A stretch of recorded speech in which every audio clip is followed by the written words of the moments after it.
खुलुमबाय स्टुडिअ आं रमेन बर'। बे समाव नोंथांमोननो मोनसे सोमोनांथाव रादाब लानानै फैदों। काजिरङानि गान्दा बुथारनाय जाथायनि गाहाय दायनिगिरिया पुलिसनि आखाइनिफ्राय खारखोमाबाय। गान्दा सिखारि आजमात आलीआ पुलिसनि आखाइनिफ्राय खारखोमाबाय होनना खौरां मोन्दों। आसाम पुलिसआ आजमात आली एबा नाल्क'खौ मस्ट वान्टेड फोसावनायनि उनाव 17 फेब्रुआरि खालारखालि केरेला पुलिसआ हमदोंमोन। आजमात आलीआ आसामनि बिश्वनाथ जिल्लानि सुतिया ओनसोलनि थागिबि। काजिरङानि गान्दा बुथारनायनि गाहाय दायनिगिरि महरै पुलिसआ हमदोंमोन आजमात आलीखौ।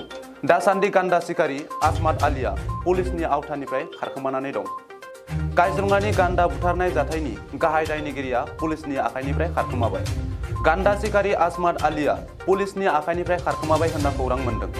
आसाम पुलिसआ आजमात आली एबा नाल्क'खौ मस्ट वान्टेड फोसावनायनि उनाव 17 फेब्रुआरि खालारखालि केरेला पुलिसआ हमदोंमोन। आजमात आलीआ आसामनि बिश्वनाथ जिल्लानि सुतिया ओनसोलनि थागिबि। काजिरङानि गान्दा बुथारनायनि गाहाय दायनिगिरि महरै पुलिसआ हमदोंमोन आजमात आलीखौ। दासान्दि गान्दा सिखारि आजमात आलीआ पुलिसनि आवथानिफ्राय खारखोमानानै दं।